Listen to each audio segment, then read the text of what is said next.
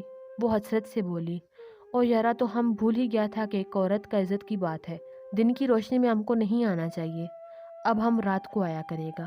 یہ کہہ کر وہ چلا گیا۔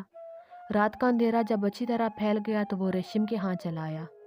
وہ اسے ڈرائنگ روم میں لے آئی، کچھ دیر پیار محبت کی باتیں کرتی رہی، پھر اسے لان میں لے آئی۔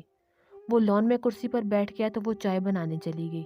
وہ اسے دیکھتا رہا اور ہنستا رہا، اور چائے کی پیالی تھام کر بغور اسے دیکھتا رہا۔ چائے پینے کی کچھ ہی دیر بعد وہ کرسی پر جھول گیا۔ اس نے چائے میں نیند کی بہت ساری گولیاں ملا دی تھیں۔ جب اسے یقین ہو گیا کہ پٹھان بے سود ہو چکا ہے تو وہ پھرتی سی اٹھی اور لان کی دوسری جانب کھودے ہوئے گڑھے کو دیکھنے لگی۔ پھر کدال لے کر اس میں اتری، ذرا سا گہرا کیا، اور پھر پھرتی سے پٹھان کو گھسیٹتی ہوئی گڑھے تک لے آئی۔ اس کی سانس پھول گئی اور ہاتھ پاؤں کانپنے لگے تھے، مگر اپنی رسوائی اور شوہر کی زندگی کا خیال آتے ہی ہاتھوں میں پھر سے جان پڑ گئی تھی۔ اس نے پورا زور لگا کر اسے گڑھے میں دھکیل دیا، گڑھے کو مٹی سے اچھی طرح ڈھانپ کر پانی چھڑک دیا۔ گل خان زندہ دفن ہو چکا تھا۔ اپنے کام کو پائے تکمیل پر پہنچا کر اس نے غسل کیا اور بیڈ روم میں جا کر اطمینان سے سو گئی۔ ایسے حالات و واقعات میں نیند بندے کے کبھی کبھار قریب بھی نہیں بھٹکا کرتی، مگر وہ نصیب و ماری سوچوں میں کتنی راتوں کے جگراتے، کتنی راتوں کے اندیشے لیے سو نہ سکی تھی۔ اسے ہر وقت پریشانیاں گھیرے رکھتی تھیں۔ تبھی آج اپنے سر سے بار گرا کر وہ میٹھی نیند سو رہی تھی۔ کال بیل کی آواز پر اس کی آنکھ کھلی تو کافی دن چڑھ چکا تھا۔ اس نے دروازہ کھولا۔ سامنے ایک تندو مند آدمی کھڑا تھا جسے ریشم نہیں جانتی تھی۔ گل خان ہیں؟ اس نے پوچھا۔ دماغ خراب ہے تمہارا؟ وہ یہاں قسط لینے آتے ہیں یا رات گزارنے؟ وہ خاموشی سے واپس چلا گیا تو ریشم نے دروازہ بند کر دیا، مگر اس کے اندر ہلچل سی مچ گئی۔ دھڑکتے دل کی رفتار ذرا کم ہوئی تو اسے قرار آ گیا، مگر پرانے وقتوں کے بزرگ کہا کرتے تھے، قتل کبھی فراموش نہیں کیے جاتے اور نہ ہی چھپ سکتے ہیں۔ سو اگلی صبح دروازہ پھر کھٹکھٹایا گیا۔ ریشم نے آج کسی خطرے کو بہت قریب سے محسوس کیا۔ وہ دروازے پر گئی۔ جی فرمائیے، اس نے کہا اور ٹھٹک گئی۔ دروازے پہ بہت سے پولیس والے الرٹ تھے، جیسے ہم آپ کے گھر کی تلاشی لینا چاہتے ہیں۔ وہ ذرا رعب سے بولے، ہمیں شک ہے کہ آپ نے گل خان نامی پٹھان کو یہاں چھپایا ہوا ہے۔